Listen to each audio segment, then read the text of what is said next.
नमस्कार दोस्तों, स्वागत है आप सभी का ऑनलाइन एग्जाम प्रिपरेशन पर which is the part of study for civil services. दोस्तों यहाँ पर हम कुछ मिसलिनियस का डेटा कवर करने वाले हैं जो कि आपकी आगामी सभी परीक्षाओं के लिए महत्वपूर्ण है, स्पेशली यूपीपीसीएस प्रीलिम्स वालों के लिए और आरओ री एग्जाम वालों के लिए भी इंपॉर्टेंट है। तो चलिए स्टार्ट करते हैं। मिसलिनियस के अंदर ही आएगा कुछ इंपॉर्टेंट फैक्ट है जो एग्जाम में ऐसे ही पूछ लिए जाते हैं, उनको आज हम कवर करेंगे। तो सबसे पहला तथ्य यहाँ पर दिया गया 2022-23 में अगर फसल वर्ष देखें 2022-23 का फसल वर्ष, इसमें कुल खाद्यान्न उत्पादन रिकॉर्ड 323.55 मिलियन टन होने का अनुमान है, जो कि पिछले वर्ष की तुलना में 7.93 मिलियन टन था। मिलियन टन अधिक है, मतलब 7.93 मिलियन टन ज्यादा इस बार उत्पादन हो जाएगा। 2022-23 में तिलहन उत्पादन रिकॉर्ड 40 मिलियन टन होने का अनुमान है, जो कि पिछले वर्ष की तुलना में 2 मिलियन टन अधिक था। केंद्रीय कृषि मंत्रालय के अनुसार फसल वर्ष 2022-23 में गेहूं का उत्पादन रिकॉर्ड 112.18 मिलियन टन रहने का अनुमान है, जो कि पिछले वर्ष की तुलना में 4.44 मिलियन टन ज्यादा था। इसके बाद अगर बात करें तीसरे उन्नत अनुमान के हिसाब से 2020-21 के दौरान बागवानी उत्पादन 331.05 मिलियन मीट्रिक टन था, जो कि 2021-22 के दौरान बढ़कर 342.33 मिलियन मीट्रिक टन हो गया और यह भारतीय बागवानी का अब तक का सर्वाधिक उत्पादन है।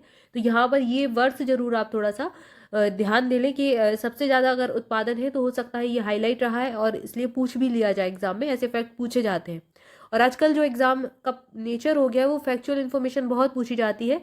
तो अब ऐसा नहीं चलेगा कि आपने पढ़ लिया और फिर वो चीज़ें जो आपका पुराना ज्ञान है उसके आधार पर काम चल जाएगा। नहीं, आपको अपडेट रहना पड़ेगा और जो अपडेटेड डेटा है वो जरूर पढ़ना पड़ेगा, क्योंकि एग्जाम में फैक्चुअल इन्फॉर्मेशन पूछी जाती है। इसके बाद अगला तथ्य दिया गया, सरकार ने 2018-19 से उत्पादन की अखिल भारतीय भारित औसत लागत पर कम से कम 50% की वापसी के साथ सभी अनिवार्य खरीफ, रबी और अन्य वाणिज्यिक फसलों के लिए एमएसपी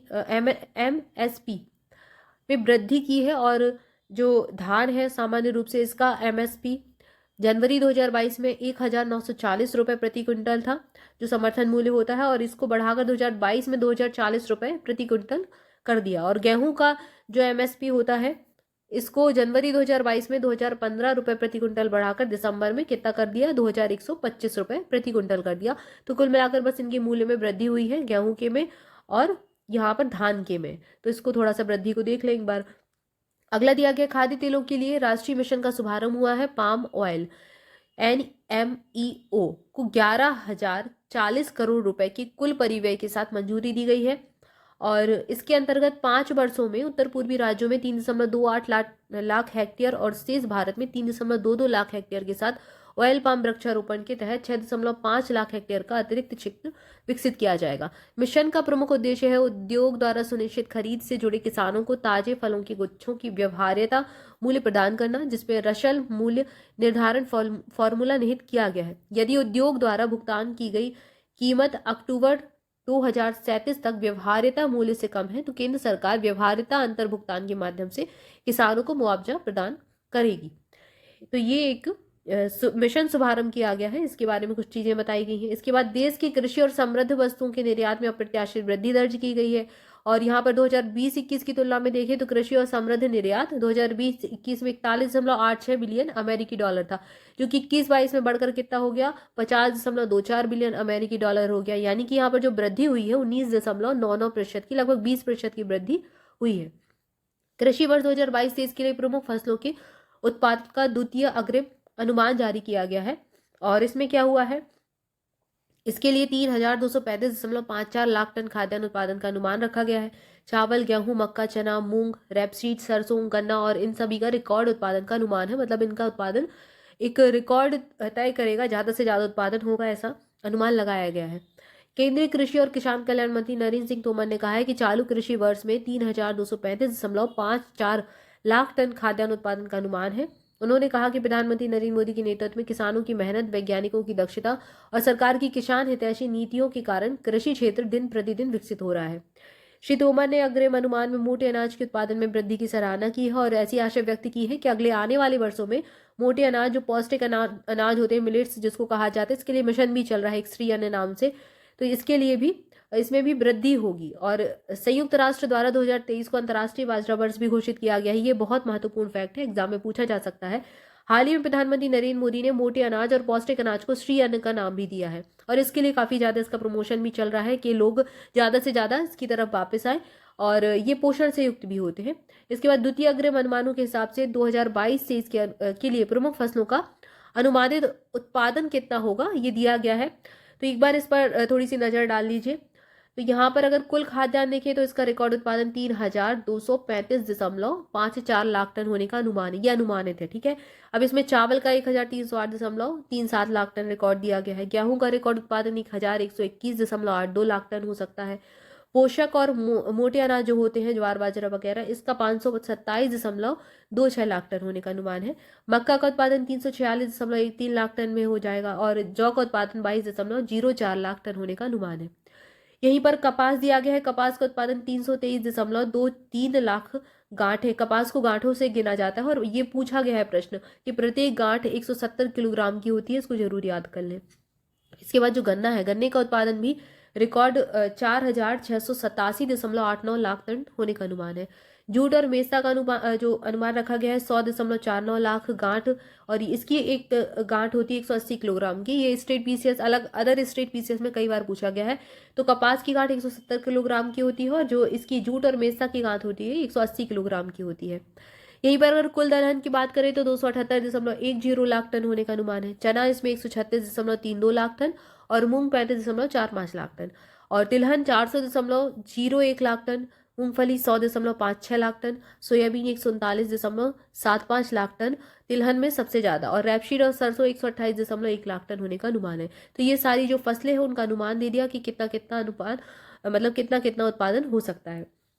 इसके बाद दिया गया 2022-23 के दूसरे अग्रिम अनुमान के अनुसार देश की कुल खाद्यान्न उत्पादन रिकॉर्ड 3,235.54 लाख टन होने का अनुमान है, जो कि पिछले वर्ष की तुलना में यानी 2021-22 की तुलना में कितना होगा 79.38 LMT अधिक होगा।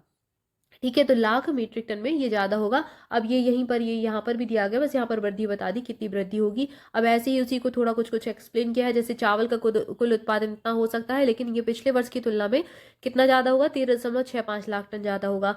गेहूं का उत्पादन पिछले वर्ष की तुलना में कितना ज़्यादा होने का अनुमान है 44.40 लाख टन होने का ज़्यादा अनुमान है ये पिछले वर्ष की तुलना में।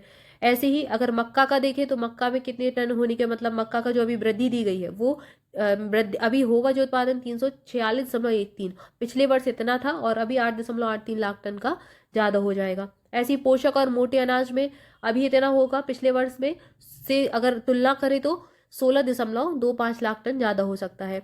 मूंग का कितना ज़्यादा होगा 3.80 लाख टन ज़्यादा होगा। 2022-23 के दौरान कुल दलहन उत्पादन 278.10 लाख टन होने का अनुमान है। पिछले वर्ष 273 था और ये 5.08 लाख टन ज़्यादा हो जाएगा और पिछले वर्ष से औसत दाल के उत्पादन में लगभग इतना ज़्यादा ही हो जाएगा। तो ये सारी फसलों का मतलब पिछले वर्षों से तुलना करके बताया गया है। मूंग का ऐसे ही दिया गया है तो मूंग में वृद्धि हो जाएगी 3.80, ये ज़्यादा वृद्धि हो जाएगी। फिर अगर 2022-23 के दौरान कुल दलहन का उत्पादन देखें तो ये भी हमने देख ही लिया है कि 5.08 लाख टन हो जाएगा।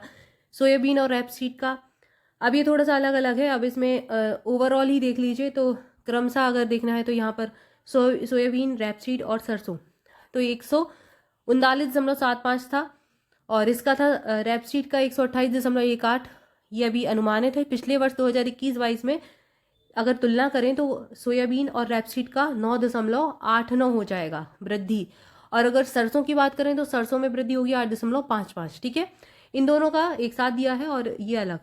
इसके बाद अगला देखिए 2022-23 के दौरान देश में कुल तिलहन उत्पादन रिकॉर्ड 400.01 लाख टन होने का अनुमान है। पिछले वर्ष की तुलना में तिलहन के उत्पादन की जो वृद्धि है वो 20.38 लाख टन ज़्यादा होगी।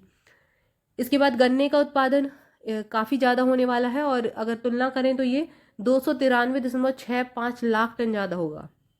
कपास का उत्पादन 337.23 लाख गांठ होने वाला है और जूट और मेस्ता का लगभग 100.49 लाख गांठ होने का अनुमान है। तो ये भी हमने देख ही लिया है।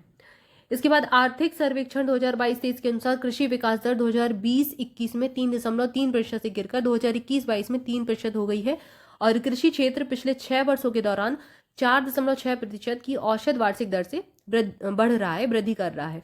तो यहाँ पर हमने कुछ आर्थिक सर्वेक्षण के कुछ महत्वपूर्ण तथ्यों को देखा।